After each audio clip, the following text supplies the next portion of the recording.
Welcome to Forking Around with Flavor South Florida. I'm Kerri, CEO of Flavor South Florida. We are sitting down with entrepreneurs, business owners, and influential community partners to talk growth, trials, tribulations, and more. These conversations lead into Flavor South Florida, the region's largest restaurant month, happening every September from the 1st through the 30th. If you're in hospitality or thinking about building something meaningful in this industry, you're in the right place. Pull up a chair and let's get into it. This episode is sponsored by Ultima Caviar. Visit them at ultimacaviar.com. Today, I'm joined by someone who's helped redefine the dining scene in Jupiter. Steven Fondu is the owner of Aura, a hospitality-driven entrepreneur and someone who believes great restaurants are built on relationships just as much as great food. We're diving into his journey, the risks he took to build Aura, and what it really takes to create an unforgettable guest experience. Thanks for being here. Thank you for having me. Appreciate it. Yeah, Love to be here. You're awesome. You've become a staple of this community very, very quickly. Yeah, so far so good. So you just celebrated your second anniversary? Second anniversary, yeah. May 22nd. That's a huge accomplishment for, we'll dive in deeper, but like for any restaurant, I always tell people this, for up to year 3, you're swimming. You might even be sinking, right? Yeah. So it's like after year 3, like you're here, you're not going anywhere, you're staying, you're in it. You're in year 2 and you're already crushing it. Every time I go there, it's packed. Yeah. So you're doing something right. Let's share the secret recipe to success. I'll tell you, I probably give it all to my team. I mean, that's the number one thing. I think a lot of restaurants, just in general, not just around here, but the turnover is just a little too much. And I think guests that come in and they see familiar faces and they see the same hostess and they see the same servers. I can't tell you how many of our regulars are, in their notes, it's just always with Star, always with Kate, always with, whomever it may be. So I have people there that have been with me from the get-go. My core staff is really all with me since we started. So they make it easy. We've built a culture, like you said. I think relationships are huge in this business, especially in a town that, we're not in New York City. We're not in Chicago. It's not like we have first-timers walking in the door left and right. It really is built on the quality of the food, the quality of the service, but also, those personal relationships that people like walking into a restaurant and feeling like they're remembered or they're known. And I think we do a really good job with that. I agree. 100%. You have Giselle is one of your bartenders. I've come to love and adore her. She knows my drink. She knows my order. She knows my food. And Griffin. Yeah. Griff. He also is awesome. And then there's some really cute server you have with a ponytail. Or man bun, rather. Man bun. Miles. Attractive looking guy. Miles. Yeah. We call him Thor. Oh, yeah. So I know, but again, I joke, maybe, but these faces, people love that, right? Yeah. And I think you're doing a fantastic job at that. Thank you. You originally from New York, though, right? I am, yeah. From Westchester, New York, just above the city, about an hour north of Manhattan. My father actually owned a few restaurants up in White Plains, Hartsdale, Scarsdale. So that's kind of how I got into it at a young age, and just love seeing new faces every day. And my dad always enjoyed going to work. And, I started bartending when I was 16 in Manhattan, and I loved it. But I think COVID was the main reason I kind of came on down here. And, right. Everything happens for a reason, and so far so good. It's been great. So was your father, when you were like, oh, I'm going to do this, I'm going to open a restaurant. Oh, he loves it. Oh, he did. Okay. Oh, he loves it. One extreme of this is absolutely not, or no, he loves it. He loves it. I asked him. It's funny, when I first moved down here, I wanted to open up my own place. Yeah. And my father's my best friend, but he's honest with me as my best friend and my father. And at the time, I remember asking him, telling him I wanted to open up a place. We were looking at spots, and he said to me honestly, looked at me and goes, "You're not ready yet." He goes, "Find a place, learn the things you don't know yet, learn the crowd down here, and when you're ready, and I know you're ready, then we'll do something." Yeah. And he was right. He was 100% right. I learned from a couple of guys that knew a lot more than I did, and I had an opportunity to do my own thing and jumped on it and looked at my dad, and he's like, "All right, we're ready. Let's go." So he sees it from a totally different standpoint. It's cool. He did everything by the book back in the day, pen to paper. So him looking at like our POS systems like Toast, he's like, "Oh, you got it easy." Yeah, right. He's like, it's all done for you, and plug the numbers in and it spits it all out for you. But it's great to have him. He's been a mentor for me, best friend, and just at the end of the day, the restaurant business is the restaurant business. Whether it was in the 70s and 80s or whether it's now, it's all built on those relationships and the quality of food and service. And he's passed it on down to me for sure. He's here now, or still in New York? He is. He's in New York at the moment. My mom actually had to have her hip replaced. Shout out, Mama. She's doing great. But they're here most of the time. Yeah, they have a place in North Palm Beach. Okay. What's his favorite item on your menu? Spicy rigatoni. That's actually mine too. It's on the menu because of Pops. Don't ever take it off. That dish is amazing. I mean, it's pretty automatic. So he's known as Pops in the restaurant. My whole team and everyone calls him Pops. So he every time he comes in, it's just like an automatic fire up a spicy rigatoni, and he likes it a little extra spicy. It's the only reason it's on the menu there, actually, is because but it's so good. I always said if I open my own place, he's going to have a spicy rigatoni. You should call it Pops rigatoni instead of spicy rigatoni. That's not a bad idea. Might do got that. you. I like that. you. I like that. So what do you feel like, since you've been in the industry for a long time, as have I, what is the biggest difference that you do see? Because it's funny you said about the pen and paper. When I was a hostess in 1996, 7, 2006, whatever. It's all good. On Long Island. I was 2. You were 2. No, you weren't. Maybe you were. Damn. 1994. Damn. All righty. Well, moving on. So... Me too. I was also 2. Damn, Steven. Damn. Anyway, we had paper. I had to write paper. And actually, funny, in this book, we had 500-600 dinners every Saturday night. And every reservation was in pencil because if they canceled, we had to erase it with the eraser. Mm-hmm. And then we had another column that said smoking or non. Imagine that. Yeah. Wild, right? Yeah. Imagine. It's changed. I mean, it's very different. There's pros and cons. I think from the back of the house and back end kind of numbers things, it's great. I'm not exactly a math guy, so having it spit everything out I need, and I just need to accomplish these numbers in order to be successful, it makes it kind of simple. I love running a business. I don't really love the numbers part of it, but at the end of the day, it's the only thing that matters. So those have got to match up. I think the personal aspect of it is where it kind of comes as a con.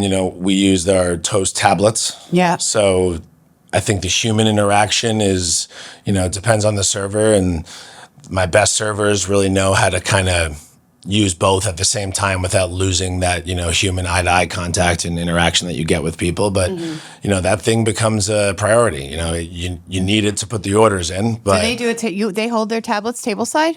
Depends. It really depends. There's some, there's nights I don't want them to, but ideally for efficiency wise, getting orders to the kitchen and getting drink orders to the bar as soon as possible, really makes a difference. And I always tell them, parties of 12, when you have one server going around the table asking for drinks, imagine being able to just take 4 drinks at a time, put them in, send those 4 drinks to the bar so they're already getting ready, rather than the bartender getting a tab of 12 drinks at one time. And he's like, oh, God, can someone help me with this? He could have been making drinks the whole time already. And then you bring them out gradually. They don't all have to come out at the same time. You sell an extra drink doing that. You get an extra round in. And you do that for every table. It adds up. Good point. Yeah. You use Open Table, right? I do. Yeah, I do. I'm starting to look at Resi a little bit too. Open Table is great. Resi's not really used down here that much. In New York, it's like the only thing that's used now. Isn't that funny? So you get a lot of people that come down here, and even if it's not used down here, they come from New York, and then they get down here, they go on Resi just because that's the only thing they really know.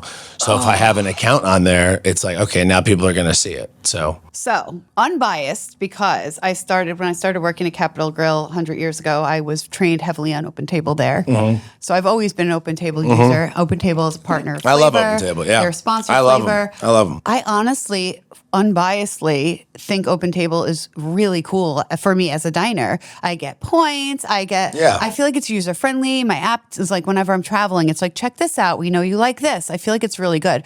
Where like Resi, I just get mad at Resi sometimes. Yeah, the user interface isn't great, but I'll tell you what. I have no patience for that. It's a lot less expensive than Open Table. True, I guess. But from a diner point, I get really mad when I. No, I agree, and Open Table's not going anywhere. But having both of them is doable.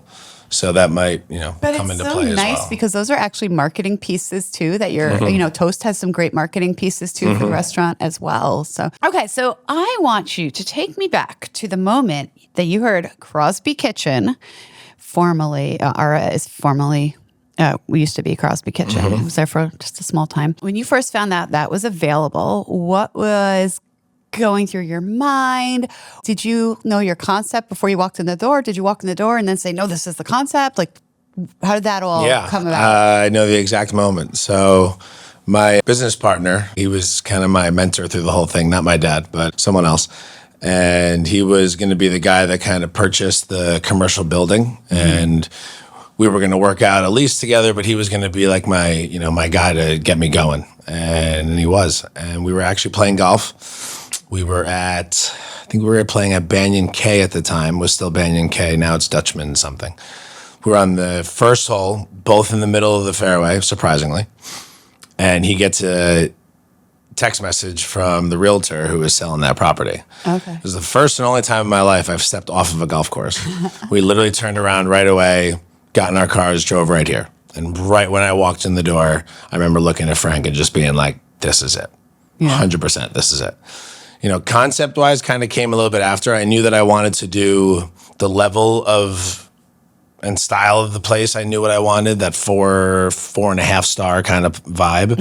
I knew I wanted the big bar and this and that. So everything kind of fit, What would you say is your some people say to me like, oh, isn't Ara Mediterranean? Like, it's not in my head. I think when we opened, we were always thinking of like a slogan, or like what type of food are we? And you have to give people some sort of a idea, but I always thought that Ara would kind of develop into its own thing. People would kind of think of it. It would create itself. It would happen organically. Yeah. I think that's why we always said it was globally, inspired. Interesting. I have a restaurant idea for you, and I have not. I'm always open. I have not said this to anyone out loud ever. So I'm just going to say it here now because clearly I'm not doing it. And if you steal my idea, we have it recorded. I want. You did just 20%. Say you're clearly not doing it though. So I want that on the record too. Okay, what's happening here. Fair. So I want a restaurant that I can go. It has to be like phenomenal, not just like, so, and it's booths, and every booth is a different cuisine. So like, I go into the restaurant. You're always going to because okay. So let me back up. I don't want to eat Italian food 5 nights a week. I don't want to eat sushi 5 nights a week. I don't want to eat Greek food 5 nights a week, right? But I can keep going to the same place because if I go to booth number 1, I'm getting this whole Japanese sushi experience. And then the other booth number 2, it's like a whole, and they're all decorated like that style. They're like little personal mini restaurants. And then booth number 3 is Mediterranean. I'm not going to take your idea. How about that? We'll put it that. I'm not going to take your idea. Don't worry. Come on, because I figured. How about we just open up 5 different restaurants that are 5 completely different things, and they're all awesome. That's a lot of work. Yeah. I'm not opening up a restaurant. I'm not. I like work. Ever. Okay. So I want to know, what are your biggest lessons from your childhood that you bring into Ara day to day? From your mom, from your dad, from your teachers? Think of like those moments and because you're a leader too. How many staff members do you have? On the whole roster, we've probably got about 60. Yeah, so you're like a leader to 60 people. Yeah. So like, what do you bring that you learned in your youth to them on the daily? This episode is sponsored by Ultima Caviar. Experience exceptional. Visit them at ultimacaviar.com. My mom was definitely the biggest, I think, component of that idea of work ethic. She drilled that in my brother and I, and my dad as well. I think I was a little younger when my dad had his restaurants and stuff. I don't remember him as much, but, all throughout middle school and high school and college, my mom was, going to Manhattan every single night and every single day. I mean, 5 a.m. to 7 p.m. every single day. Never missed a break. She was at L'Oreal Paris. I love me some L'Oreal. 37 years president. Made it all the way to president. Yeah, she had a big time role and just never backed down to anyone or anything, and always took the harder route. And she did it when it was tough, like in the 80s and 90s. As a woman in Manhattan in the beauty world, it wasn't easy. So she really taught that in us. So I would say just show up. I think people don't understand how important it is, especially in the restaurant industry, just to show up. Like I would tell you, my best employees, they're there 15 minutes early and they stay 15 minutes late. Mm-hmm. And it's hard to find people in this industry that are that consistent and that you don't have to worry about. And that on Saturday nights when you have 350 covers on the books, it's like, where's this person or where's that person? It's, she instilled that idea of you just show up. I don't care if you don't feel well. Like, there's got to be a real damn good excuse for you not to show up to work. It's got to be really good. And I think in the restaurant world, it's like people think, oh, I can just take off because I'm a server or I'm a bartender or you wouldn't think that way if you worked for Morgan Stanley. Right. True. So why do you think that way because you work for a restaurant? I think people need to appreciate where they're at a little bit more. And, that includes giving great service, whether it's a Monday at 6:00 or a Friday at 7:30. Every table matters. Every person that walks in there is paying the same amount, and you don't know how their day is going. And we gotta show up every single day, every single dish. There has not been one time ever that I've been to Aura that you are not there. You're always there. And they're a lot. Running around. You're running to the back to the kitchen. You're running up to the bar. You're guiding I see it with my eyes. You're guiding your staff.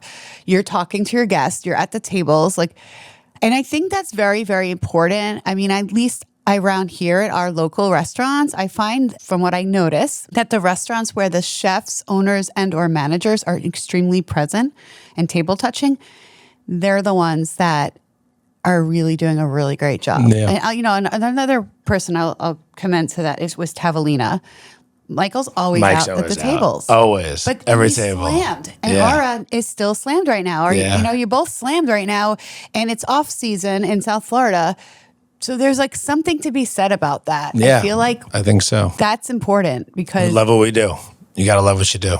Are you still this is still busy time, but you do flavor. Yeah. It definitely slows down. Summer's Tuesday and Wednesday nights in June are not what they are in January and February. Yeah. That's for sure. But it's all relative. The labor's down and costs are down and this, that, and the other. And I think it really gives our kitchen and our entire staff more time to really focus on every dish and just make sure it's perfect. I tell the staff that all the time. It's like, if we have 60 covers tonight, 60 people are walking out of here and they are going to say they had a phenomenal meal. They're going to tell 60 other people about it. Now, when you have 250 people and there's a bunch going on, things happen. Something gets overcooked or something gets undercooked and this, that, and the other. When there's 60 people, there's no excuse. So every dish has got to be absolutely perfect, because then come season time, they're all coming back and it's going to be 350, 400 people again. I love coming to our restaurants in the summer. It's my favorite because I don't have to wait. And Can't wait. And I get I still get good service. I get great food. Everybody's happy. Everybody's in a better mood overall. You get to chat with Not as much how's stress. the family. Not as much stress. Where otherwise it's season and I'm not going there till July. So we're getting ready for Flavor of South Florida, which you participate in. Thank you so much for doing that. Absolutely. Every year. But it benefits you, no? Absolutely. Tell me how. New faces, for sure. Definitely new faces. I think people travel a little bit farther. Ours a little bit more of a, it's not inexpensive, let's say that. So I think this, with the cost that we offer, the pre-course, meal, it gets people out, from West Palm, from up in Stewart, and it gives people a chance to kind of come into Aura and, see it for the first time. And we love it. We'll do it every year. Absolutely. Not just because you. Well, you do a phenomenal menu. You do. You usually are somewhere around $60 for 3 courses, and they're good courses. They're good quality courses. I hope maybe you'll put the Dover sole on it this year. See what we can do. But think about that. See what we can do. Imagine if you put Dover sole. Our Dover sole is, I'd probably say it's our number one. An entree for $60 with the food cost nowadays. I'm really proud of all the local restaurants that are able to accomplish that for the diners during our slowest time, because that's you're still running a profit margin. You're still, food cost is crazy right now. It's nuts. People, I try to tell this to people all the time, how crazy it is. But so yeah, let's talk about that Dover sole for a second, because it has this amazing sauce in it with caviar. I have a gift for you. Oh, okay. Do you like caviar? I love caviar. So our friends at Ultima Caviar, Okay. they sponsored this episode. So they brought you a gift. They Love brought you that. 3 cans of Ooh. caviar. Let's see. Amber, Beluga, Hybrid, and Siberian. And I don't know how to really open them. I'm getting better at it. Here's a key. Here's a spoon. So one thing that stands out about you is your belief that great restaurants should be surrounded by other great restaurants. Absolutely. Competition versus collaboration. Like, what are some of your favorite restaurants in the area? Oh, good question. Let's see. I love Food Shack. Food Shack and Leftovers. I think they do. I haven't been to their new spot, Sweet Fish, yet, but I've heard great things. I think they do a great job. More casual, but the food quality, the people, same thing. Like, I go in there, I see the same people every time. I know exactly who's going to take care of me. They say hi to me. They know what I want. They're, that goes a long way. And I don't go out a lot, but when I do, I go to the places that, have that feeling. Tavolina, Mike, I love going there. Great spot. Mike does a fantastic job over there. The guys over at Blackbird, they're unstoppable machines, these guys. I mean, awesome. they are unbelievable. It doesn't get much better than that. I mean, they're doing some big things all over and on the other side of the state as well. So, those are probably the top 3 I could think of at the top of my head. You live in Jupiter? I live right here. And you love to golf. I love to golf. Just about every day, and you're at R just about every night. Is that correct? I wouldn't say everyday golf, but maybe in the summer. I love golfing in the summer. Just like you love going to restaurants that are empty, golf courses are empty in the summer because no one wants to play in the heat, and I love the heat, so I can go play at 12 o'clock in the afternoon in the middle of July, no problem. Okay. Yeah, that would make sense. I'm not a golfer. I would like to maybe, do a little mini golf here and there. That works. That's that works. about it. I like taking my son mini Pop stroke. golfing. It's a fun spot. Speaking of my son, you want to have kids one day? Now that's a good question. Yeah, absolutely. Yeah? Absolutely, 100%. I can see you being a good dad and playing sports I love with them kids. and all that. I've always loved kids my whole life. I can actually totally see you doing that. I got a nephew on the way. I've got 2 godsons already, so I got my hands full right now. But yes, absolutely. So I'm going to ask you some quick questions here. And you have to answer them pretty fast. Oh God. They're easy ones. They should be easy. Oh. Your favorite restaurant city in the world? New York. Food city. New York, yeah, same. One restaurant you wish you had opened? Like a restaurant that is currently open that I wish was mine, or like Carbone, maybe it's Carbone. Maybe it's it's just one restaurant you wish for you it was yours. I can't think of the name of it, but there was a restaurant in Venice. It was a 2 Michelin. I think it was 2 Michelin that my family and I went to, and we sat outside on the back veranda over the wine vineyard, and was the most spectacular dinner I've ever had. And if I owned that place, that'd be pretty damn cool. I can't think of the name of it. I'll think of it and get back to you on that so you can post it. That would be cool. What is the most underrated item on Ara's menu? The cabbage. Our pan-seared cabbage is the best thing you've ever had. I've never had it. It is unbelievable. And there you have it. And chef said to me one day, she's like, I'm going to put cabbage on the menu. I'm like, why? She goes, just have a bite first, then you can decide. I had one bite. I'm like, all right, cabbage is going on the menu. It is absolutely fantastic. What's the most ordered item at Ara? Food-wise, probably our salmon crudo, our dumplings, and our bread and ziki are our top 3, I would say, items. I've eaten all of those. Yeah. Yeah. Yeah. Yeah, leave it to me to not be original and try the cabbage, but I really will. It's fantastic. One hospitality rule every business should follow. No chewing gum. Oh,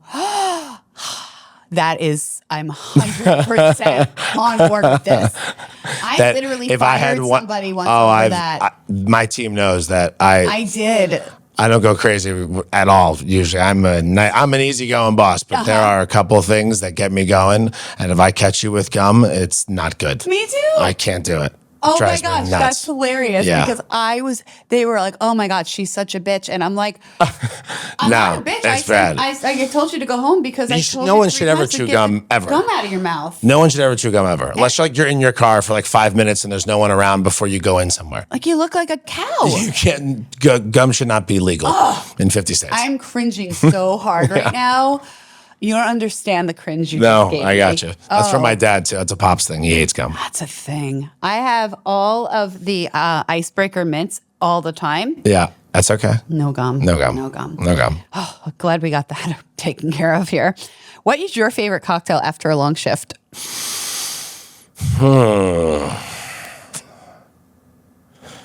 Probably, I like a nice tequila. What kind? An añejo. Any particular brand? Right now, Griffin's got an Artenome añejo. It's fantastic. Artenome. Really good. No more of that Casamigos. You don't need any of that. We don't even sell Casamigos. I love a small batch. Artenome it's not really as heard of. It's probably $10-$20 more a bottle for the añejo than it is for Casamigos añejo, and it is 3 times the tequila. Very nice. All right. Artenome añejo. Yep. Cabbage and añejo. Cabbage and añejo. That'll put a smile on your face. What would you be doing if you were not a restaurant owner? Ooh.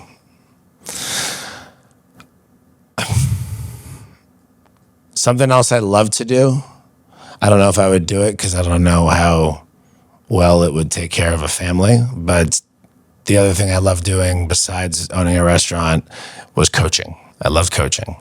I was a high school coach for a couple of years for a high school in New York City, Regis. And coaching baseball I loved it. Loved it. So I would be coaching. Yeah. Well, I have a quick question for you. I'm going to show you a photo of this man, and just solely based on the photo with no other details, I want you to give the person 3 words of advice. Okay? Ready? Okay. Are you ready?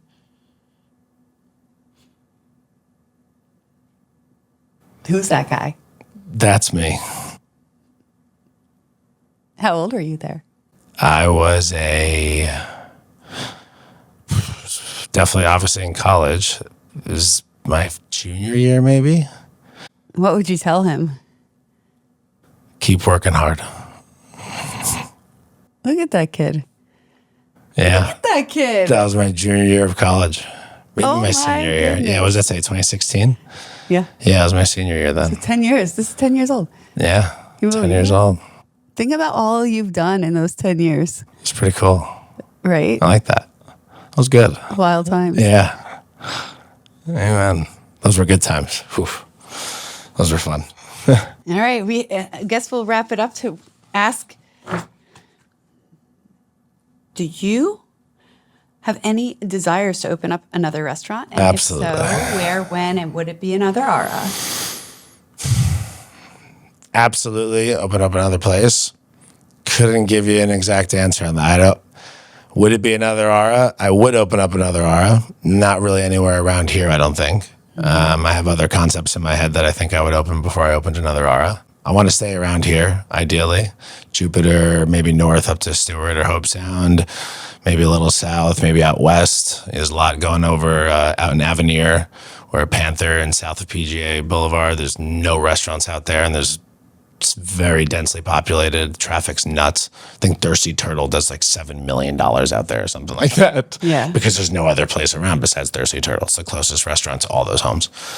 So actually, it's something that these guys over at Blackbird kind of, Cleve I've talked with him a lot about things, and they find these, densely populated kind of areas like Palm City. Yeah. It's that people think you have to go to West Palm or you have to go to Miami. You No, don't. Palm You City's really popping off. You really don't. You just got to go where it makes sense and where people need something. So yeah, absolutely.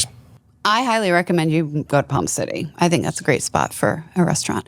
Okay, and one more thing I want to ask you. If you were to have dinner with your 18-year-old self or your 80-year-old self, who would you have dinner with? My 18-year-old self. That's hard, right? Yeah. That's a hard question. My 18-year-old Why? self. Because I want to be able to prep him and tell him not to make some of the mistakes that I've made since I've been 18. At 80, I think I might, it's like, oh, how was the life that you lived? But I'd want to start as young as possible and just not make those mistakes. That's a good freaking question. Because then you could talk to the 80-year-old and ask him not to make the mistakes I'm going to make when I'm 50. That's a good question. It's a good one. I'm going to stick with 18, though. We're going to close with that. Go visit Ara. Thank you. In Jupiter and Thank you. try the cabbage. Try the cabbage. Try the cabbage. See you for flavor next month. Absolutely. Thank you for having me. Appreciate it. Thanks for joining me on Forking Around with Flavor South Florida. If you're in the industry, a business owner, or just want a better understanding of what goes into keeping restaurants alive and thriving, make sure you subscribe and share this episode with someone who should hear it. Flavor South Florida takes place every September from the 1st through the 30th between Palm Beach County and the Treasure Coast. You can find all the amazing dining deals and participating restaurants at flavorsouthflorida.com. Until next time, keep supporting local and keep forking around.